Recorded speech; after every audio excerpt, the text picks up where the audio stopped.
All right, sometimes these phones make me crazy. I was trying to empty my trash so I could make another video out for my walk, and so I thought I'd take you with me.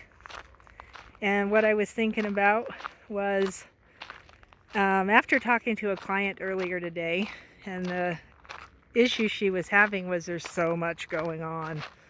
How do you keep up with it all? And then how do you keep up your own work? So whether it's your prayer life or your energy work or your meditations and whatever your practice is, whether it's a combination of all of these things, how do you keep up with doing that, right? So I have a practice of, I guess one would call it meditation, of just getting silent and staying in that silence, and then doing from my heart space my I am work, which, although not new to me, is new to me how I'm looking at it now, because I got a new understanding of it, which I will go through more with you later. But this young lady was just almost in a panic, and it was, you know, how do you keep up with everything? And literally, if this is you, Taz, come on. If this is you, if that's the problem that you're having, I say pick one thing. Pick one thing and get very proficient at it. If you're not proficient at anything you're doing, none of it's probably doing you much good anyway. If you can get proficient at one thing and then keep doing that one thing, and then if you need to add something else to it, you can. Or if that thing changes, if your consciousness expands or increases about that one thing, then you expand with it. Does that make sense? But to try and say, or to try and think that you have to do a whole bunch of things in order to make any kind of headway will only get your head too involved, to the point that you literally probably can't do anything. You're not accomplishing anything except fighting inside your own brain. And that never gets any of us anywhere. So, you know, if your practice is heart coherence, get super proficient at heart coherence so that it's not like an issue to get into that secret space inside your heart. If your thing is dowsing, get super proficient at dowsing so that you can do it super easy every time you do it. Did you lose your ball again? Oh, I got it in my pocket. If your thing is prayer, learn how to pray in a powerful way that's not begging or pleading or, I don't know, whining at the Almighty, at the I am, so that your prayers actually might get through, right? We're taught to command and demand, and a lot of Christians have an issue with that. They have a really hard time with it, but once you understand, the words probably don't mean what you think they mean. It's a little bit different than how it appears and how we were taught. So you have to kind of figure that out, I guess. And stick with that one thing, whatever it is, until you're proficient, and then let it change. Let your consciousness grow with it.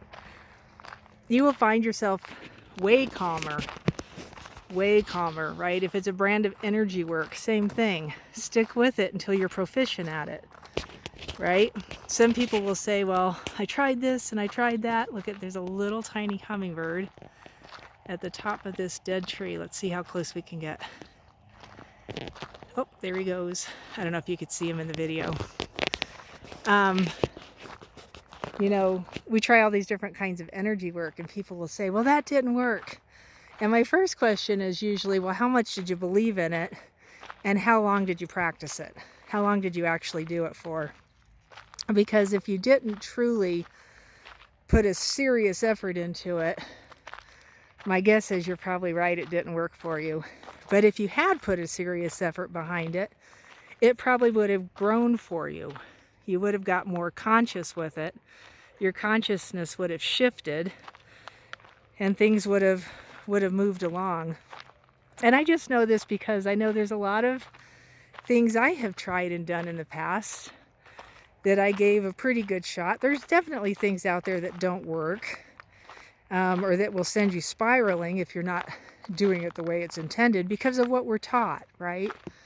But if you understand the core root of it, nothing works like that, right? It's all energy. We are all energy. Everything is energy. And once you can figure that out, most of this gets way easier. Way, way, way, way, way easier. So pick one thing. Here's what I would say is pick one thing and stick with it. Get proficient at it.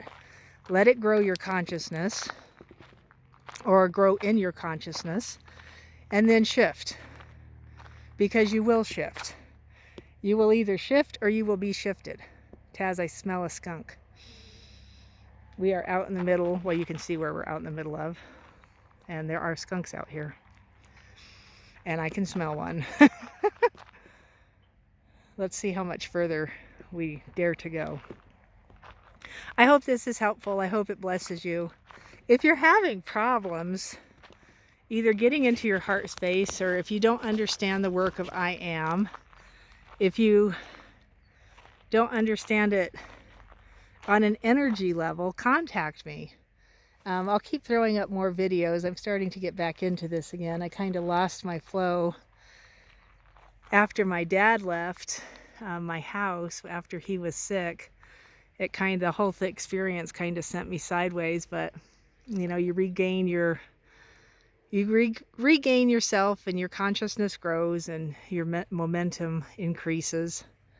And so that's where I'm at now. And yeah, let me know what you want to talk about. I'll post more of our videos. I'm going to start posting our classes again. We have classes on Sunday.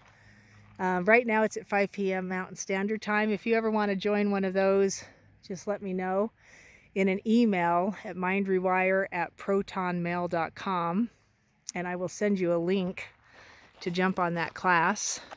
I do ask for donations periodically, but for the most part it's absolutely free. Or do what you can do what you want to do. I always appreciate that. And I bless you. I bless you. Hope to talk to you soon.